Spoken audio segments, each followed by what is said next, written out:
حضرت جابر بن عبداللہ رضی اللہ تعالیٰ عنہ سے روایت ہے کہ ایک شخص رسول کریم صلی اللہ علیہ وسلم کی خدمت میں حاضر ہوا اور شکایت کی کہ میرے باپ نے میرا مال لے لیا ہے۔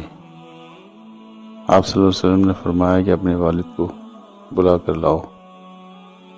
اس وقت حضرت جبریل امین علیہ السلام تشریف لائے اور رسول اللہ صلی اللہ علیہ وسلم نے کہا کہ جب اس کا باپ آ جائے تو اس سے پوچھیے گا کہ وہ کلمات کیا ہیں جو اس نے دل میں کہے تھے، خود اس کے کانوں نے بھی ان کو نہیں سنا۔ جب یہ شخص اپنے والد کو لے کر پہنچا تو آپ صلی اللہ علیہ وسلم نے اس کے والد سے کہا کہ کیا بات ہے؟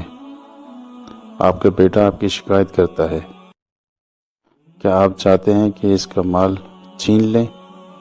والد نے عرض کیا کہ آپ اسی سے سوال فرمائیں کہ میں اس کی پھوپھی، خالہ یا اپنے نفس کے سوا کہاں خرچ کرتا ہوں۔ رسول اللہ صلی اللہ علیہ وسلم نے فرمایا کہ بس حقیقت معلوم ہو گئی ہے، اب اور کچھ کہنے سننے کی ضرورت نہیں۔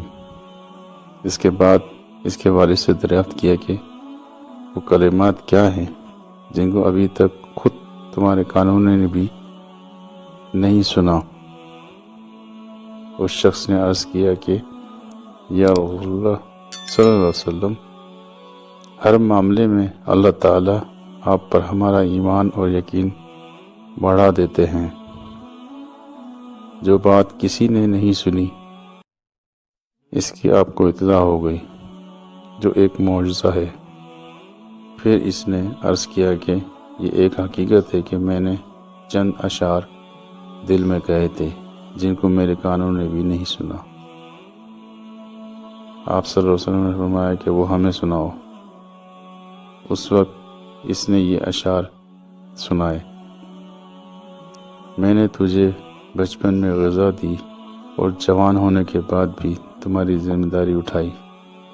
تمہارا سب کھانا پینا میری ہی کمائی سے تھا۔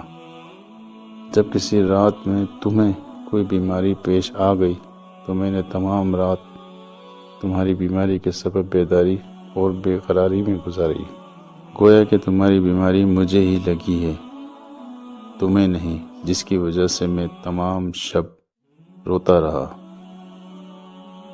میرا دل تمہاری ہلاکت سے ڈرتا رہا، حالانکہ میں جانتا تھا کہ موت کا ایک دن مقرر ہے، میرے پیچھے نہیں ہو سکتی۔ پھر جب تم اس عمر اور اس حد تک پہنچ گئے جس کی میں تمنا کیا کرتا تھا تو تم نے میرا بدلہ سختی اور سخت کلامی بنا دیا، گویا کہ تم ہی مجھ پر احسان و اکرام کر رہے ہو۔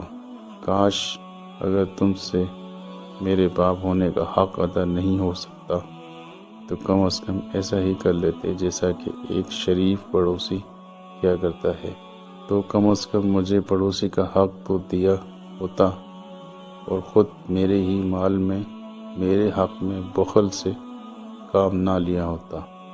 رسول کریم صلی اللہ علیہ وسلم نے اشعار سننے کے بعد بیٹے کا گریبان پکڑ لیا اور فرمایا، جا تو بھی اور تیرا مال بھی سب تیرے باپ کا ہے۔